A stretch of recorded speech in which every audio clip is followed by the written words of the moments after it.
almarhum Bapak Muhammad Natsir mengatakan 17 Agustus kita terima dengan takbir Allahu Akbar. Besoknya kompromi tentang syariat Islam dan syarat presiden beragama Islam dihapuskan, maka kita terima dengan istighfar. Jadi kita tuh, konstitusi kita tuh tidak ada jaminan keistimewaan bagi Islam, nggak ada. Beda dengan Malaysia. Malaysia meskipun jumlah orang Islam cuma 54%, tapi Undang-Undang Dasar Malaysia jelas mengatakan Islam adalah agama resmi negara. Yang di Pertuan Agung adalah Ketua Agama Islam dan Adat Istiadat Melayu. Di kita tidak ada jaminan itu. Ya, Filipina lebih keras lagi. Filipina, Undang-Undang Dasarnya mengatakan Republik Filipina adalah republik sekuler. Ya, Gereja Katolik Filipina berada di luar negara Filipina. Pemerintah Filipina tidak akan memberikan bantuan kepada lembaga agama apapun yang ada di Filipina. Kita ini nggak ada jaminan. Karena tidak ada jaminan, kita tidak bisa diam dan pasif. Ya, tidak ada jaminan. Karena tidak ada jaminan, kita harus berjuang keras.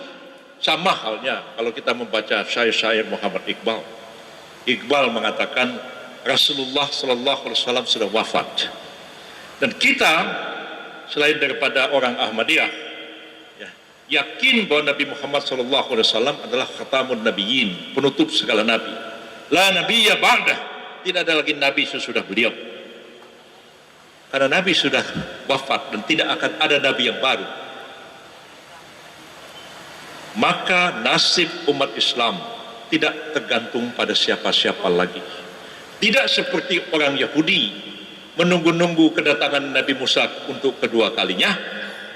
Tidak seperti orang Nasrani menunggu-nunggu kedatangan Nabi Isa kedua kalinya. Kita umat Islam tidak nunggu siapa-siapa lagi. Walaupun ada sebagian percaya pada Imam Mahdi, percaya kepada Ratu Adil dan sebagainya, tapi prinsip kita tidak menunggu siapa-siapa lagi. Karena itu nasib kita umat Islam ada di tangan kita sendiri. Kitalah yang menentukan. Oleh karena secara politik tidak ada jaminan. Di Malaysia bagaimanapun Perdana Menteri harus orang Melayu. Tidak mungkin ada Cina jadi Perdana Menteri di India. Tidak mungkin ada orang India jadi Perdana Menteri di Malaysia. Kita sudah hapus kata-kata syariat Islam. Orang Indonesia asli beragama Islam, Islamnya sudah hilang, tinggal orang Indonesia asli. Dan terakhir dalam amandemen UUD 45 tahun 2003 atas usul dari Profesor Saitapi dari PDI Perjuangan, kata-kata orang Indonesia asli pun dihapuskan. Maka bunyi Undang-Undang Dasar kita mengatakan Presiden Indonesia adalah warga negara Indonesia sejak kelahirannya dan tidak pernah menjadi warga negara lain atas permintaan atau atas kemauannya sendiri. Maka Haritanu Sudibyo bisa maju calon presiden. Ahok, kalau Ahok pasti nggak bisa, karena saya orang satu kampung sama Ahok. Ya, kalau saya ngomong sama Ahok jarang-jarang pakai bahasa Indonesia, saya pasti ngomong bahasa Cina dengan Ahok. Ya, saya sekolah Cina, jadi alhamdulillah sampai sekarang masih bisa ngomong Cina. Cuman kalau suruh baca koran agak keder saya. Tapi kalau suruh ngomong, alhamdulillah pasti. Lalu kenapa Ahok tidak bisa? Karena Ahok tidak lahir sebagai warga negara Indonesia. Kami tahu persis, bisa dicek datanya catatan sipil. Bapak Ahok Chung Kim Nam, warga negara Tiongkok, dan ketika ada penentuan kewarganegaraan pada tahun 1962, Chung Kim Nam memilih warga negara RRT. Ahok lahir tahun 1966, berarti Ahok adalah warga negara RRT. Dan Ahok baru dinaturalisasi menjadi warga negara Indonesia itu sekitar tahun 1986 baru dinaturalisasi. Jadi Ahok gak bisa, yang lain bisa. Persoalannya bagi kita ini, bisa orang pribumi non Islam jadi presiden, bisa nggak? Bisa, sah menurut undang-undang. Syariat Islam bisa jalan nggak? Bisa dikesampingkan. Bahkan sudah sering dikatakan, siapa yang ngomong syariat Islam, yang membangkitkan Piagam Jakarta, musuh negara, mau memecah belah. Bahkan Presiden Jokowi berpidato meminta supaya agama dengan negara dipisahkan. Nggak bisa. Itu nggak paham sejarah pembentukan negara kita itu. Ya. Bapak Zainal Abidin Ahmad almarhum, orang Medan sini, mengatakan, barang siapa bisa memisahkan gula dari manisnya, maka bisalah dia memisahkan Islam dari politik. Ya. Begitu juga orang Kristen, Dr. Noto Hamijoyo, itu tokoh dan ketua Partai Kristen dulunya, menulis buku, judulnya Iman Kristen dan Politik. Dalam bukunya beliau mengatakan, bisa nggak agama Kristen dipisahkan dari politik? Jawabnya beliau, gereja Katolik bisa dipisahkan dengan negara. Karena ada hierarki dari paus sampai ke kepala paroki yang ada di sebuah desa. Tapi agama Kristen, kata Dr. Noto Hamijoyo, mustahil dapat dipisahkan dari politik. Karena agama Kristen itu ada di dalam otak dan hati orang Kristen. Dan orang Kristen itu berpolitik. Maka pengaruh dari agama Kristen dalam otak dan hatinya itu akan tercermin dalam kebijakan-kebijakan, dalam tingkah laku politik yang dia laksanakan sehari-hari. Apalagi Islam, tidak mungkin kita pisahkan Islam dari politik. Karena tidak ada jaminan tadi. Maka saya mengajak dan menghimbau umat Islam seluruhnya, yang hadir maupun tidak hadir, jangan ada lagi yang mengatakan kami tidak mau ikut politik. Ya tadi Pak Amin singgung, selalu dikatakan Islam itu suci, agama itu suci, politik itu kotor, jangan dicampur adukkan.